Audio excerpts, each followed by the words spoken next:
Pourquoi ça me dérange quand on me dit Hotep ou Atopé? Parce qu'en fait, les Égyptiens ont jamais dit ça de leur vie, c'est une traduction. Et le problème, c'est que les mots, c'est mystique. C'est comme ouvrir une porte. Ça connecte à ce qu'on appelle des égrégores. Donc c'est très très très dangereux. Et c'est fait pour nous écarter de la tradition. Donc moi, je préfère Mbote. Mbote, c'est en lingala, c'est aussi en kikongo. C'est le mbo, le feu ascensionnel, et le té, la parole reçue. Donc quand tu dis mboté, c'est un mantra mystique de guérison déjà multidimensionnel. Ensuite aussi, bon, je parle pas kikongo, j'apprends. Et ce qui me dérange, c'est qu'on parle de langue bantou, peuple bantou, tradition bantou. Moi, je comprends pas ce que ça veut dire. Est-ce que quelqu'un peut m'expliquer ce que ça veut dire en commentaire? Parce que moi, ce que j'ai appris, c'est que Muntu, c'est l'être humain, le Muntu, et que Bantou, c'est les êtres humains. Donc comment ça se fait qu'il y a un peuple bantou en Afrique alors que tous les humains sur Terre, quelle que soit la couleur de peau, sont des bantous? Donc voilà, ça je comprends pas beaucoup.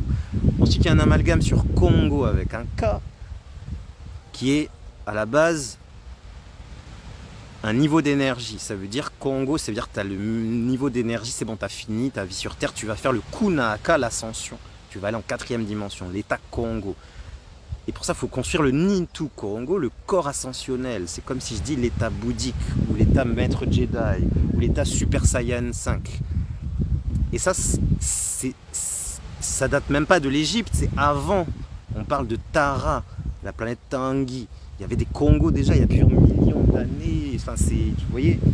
Donc il faut voir les choses dans leur ensemble. Il ne faut pas qu'on se voit petit, ou qu'on se limite même à la Terre ou même à l'Égypte. Ça vient de millions de...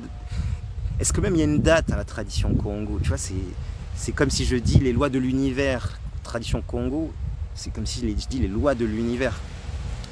Et après, avec les invasions, bien sûr, Hyksos, assyrienne, perse, romaine, les grands prêtres ont fui partout dans le monde et ont essayé de reconstruire l'Égypte en Afrique.